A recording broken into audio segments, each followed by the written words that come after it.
თბილისის მერობის კანდიდატი კი დღეს საქმიან ქალთა ასოციაციის წევრებს შეხვდა. შეხვედრა ასოციაციის ერთ-ერთი დამფუძნებლის ნანა ადეიშვილის ბიზნეს ჰოლში მოეწყო.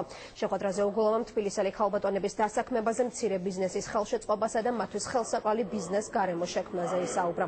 საქართველოს საქმიან ქალთა ასოციაციის წევრებმა თბილისის მერობის კანდიდატს საკუთარი ხედვა და სამომავლოდ ერთობლივი პროექტების გეგმები გააცნო.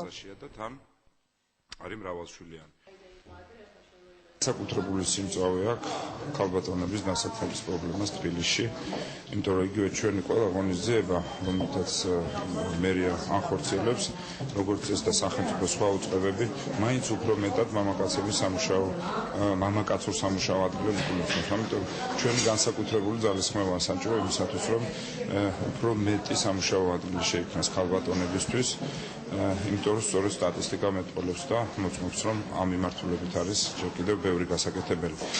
ჩემთვის ძალიან მნიშვნელოვანია იმ ქალბატონებთან შეხვედრა, რომლებიც საკუთარი შრომით შექმნეს საკუთარი ბიზნესი და ძალიან ბევრი ქალბატონი ყავთ დასაქმებული და მათი, ესე ვთქვათ, პრობლემების მოსმენა, მათი პრობლემების გაზიარება და გადაჭრა და როგორ შეიძლება ჩვენ ამ მიმართულებით გავაუმჯობესოთ საქმე, რადგან ამ მიმართულებით ჯერ კიდევ თბილისში ბევრია გასაკეთებელი. გაგვაცნო თავისი აზრები იმის შესახებ, თუ როგორ უნდა განვითარდეს მცირე და საშუალო ბიზნესი და ის რამდენად ეს მნიშვნელოვანია საქართველოსთვის. გავაცანით ჩვენი პრობლემები ბატონ გიგის, გავაცანით ის თუ ჩვენ რა სურვილები გვაქვს, რა სფეროში გვჭირდება სახელმწიფოს დახმარება და რა მიმართულებით მინდა რომ განვითარდეს ჩვენი ბიზნესები.